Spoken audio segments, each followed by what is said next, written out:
Live news, खबर तो पक्की है। नमस्कार साथियों, जय हिंद। मैं आपको बताते चलूं कि जो बातें हो रही हैं शिक्षक बहाली के दरमियान, जितनी भी चीजें, आर्थिक अपराध इकाई की रिपोर्ट दिन प्रतिदिन बढ़ती जा रही है। एक से एक नित्य नए खुलासे हो रहे हैं और निश्चित रूप से अभी कई गिरफ्तारियां हुई थी। लगभग आपको बताते चले कि लगभग 275 लोगों की गिरफ्तारी हुई है। और जो बातें सामने निकल के आ रही है कि कम से कम 88 लोगों को जमानत मिल गई है। कहने का मतलब कि एंटीसिपेटरी बिल, उसमें ज्यादातर महिलाओं को ही एंटीसिपेटरी बिल मिली है।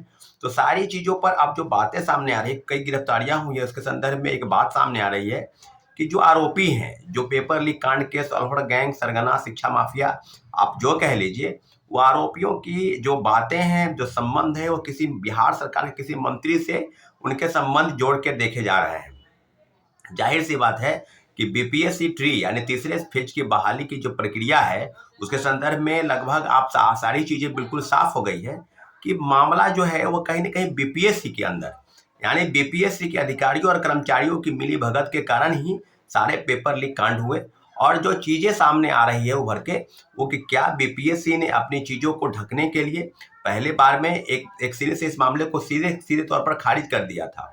और अब जो बातें हुए हैं कि TRE 1 से लेकर TRE 2 तक जो प्रिंटिंग प्रेस का मामला है, जो क्वेश्चन पेपर छपने से पहले, QR कोड लगने से पहले सॉल्वर गैंग के पास, शिक्षा माफियाओं के पास चले जाना, तो बिल्कुल अब क्लियर हो चुका है कि सारे मामलों की तहकीकात की जाए। TRE 1 से लेकर TRE 2 तक हम लोग तो पहले से ही कह रहे थे कि जो कई मामले हैं जिसको लेकर बिल्कुल वीडियो के माध्यम से ये पता चल रहा था कि बहुत सारे लोगों का रोल नंबर एक जैसा हो गया, मतलब सीरियल वाइज आ गया। कई मामलों में देखा गया कि सीटेट फेल, एसटीटी फेल, कई चीजों के प्रमाणित तौर पर खुद प्रेस के सामने लोग आ रहे थे।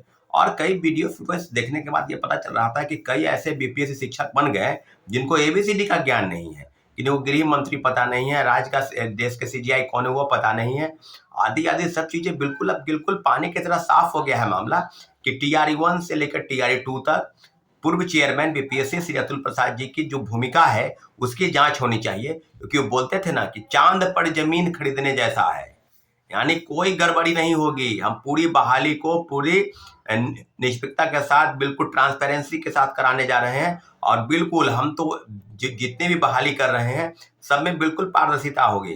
तो क्या हो गया भाई, क्वेश्चन पेपर प्रिंटिंग प्रेस में छपने से पहले कोलकाता में जो छपने जा रहा था वो सरगनाओं के पास कैसे पहुंच गया?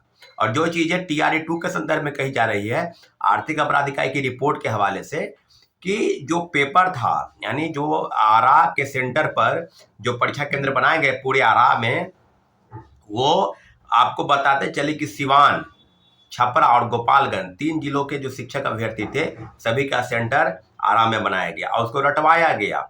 उत्तर प्रदेश के कई जिलों में उनको प्रश्न पत्र मुहैया कराए गए, इलाहाबाद, कानपुर, लखनऊ, बनारस, और वहां से उनको लाया गया रटवा कर। जैसा कि तीसरे फेज के बहाली में जो खेल चल रहा था और हजारीबाग से लगभग 300 लोगों की गिरफ्तारी हुई, तो सब क्लियर मामला हो गया है कि TRE 1 से लेकर TRE 2 तक बड़े पैमाने पर शिक्षक बहाली में घोटाले हुए। और बीपीएससी के पूर्व चेयरमैन अतुल प्रसाद जी के रहते हुए, तो अतुल प्रसाद जी की भूमिका क्या है, या उन मामलों में जितने भी अधिकारी हैं, कर्मचारी हैं, उनकी भूमिका क्या है? क्योंकि दर्जनों अधिकारियों के नाम बताए गए हैं सॉल्वर गैंग द्वारा। जो भी आरोपी है विशाल चौरसिया, उसके संदर्भ में अब काफी चीजें हो रही कि पेपर लीक कांड में, सिपाही पेपर लीक कांड में वही व्यक्ति था, उसको तुरंत 3 महीना में बेल मिल गया। फिर अब जो है वो पेपर लीक करने लगा, उड़ीसा में पेपर लीक किया, फिर बिहार में शिक्षक बहाली का पेपर लीक किया। TRE 1 से लेकर TRE 2 और आर्थिक अपराध इकाई को बिल्कुल खुली छूट मिलने चाहिए, क्योंकि ये पहली बार नहीं है। बिहार के सब परीक्षाओं में पेपर लीक हो गया और आर्थिक अपराध इकाई की रिपोर्ट सीधे तौर पर मंत्री द्वारा बयान दिया जाना, मुझे लगता है कि गैर जिम्मेवार बयान कि कुछ नहीं हुआ है, बीपीएससी ने सिरे से खारिज कर दिया था। तो अब क्लियर मामला है कि कहीं ना कहीं मंत्री की भूमिका या बिहार सरकार के कौन से अधिकारी या कर्मचारी है जिनकी भूमिका पर संदिग्ध नजर आ रहा है। तो आर्थिक अपराध इकाई को बिल्कुल हम धन्यवाद देते हैं और निश्चित रूप से आर्थिक अपराध इकाई बेहतर काम कर रही है।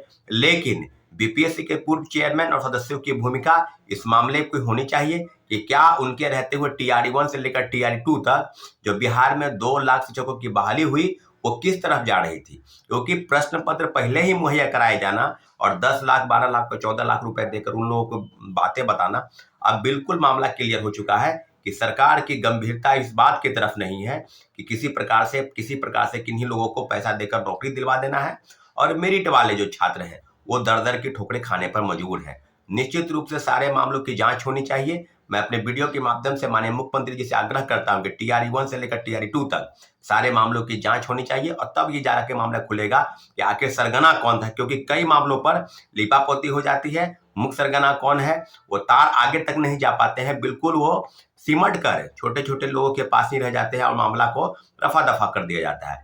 सारे मामलों की जांच होनी चाहिए टीआरई 1 से लेकर टीआरई 2 तक, और टीआरई 3 में जो भंडाफोड़ हुआ है उसमें कितनी गिरफ्तारियां होंगी ये देखने वाली बात होगी, लेकिन इतना जरूर है कि सारे मामलों की तहकीकात होनी चाहिए 1 to 1, और जो भी गिरफ्तारियां होगी सबके लिए कठोर से कठोर नियम बनाए जाने की जरूरत है साथियों।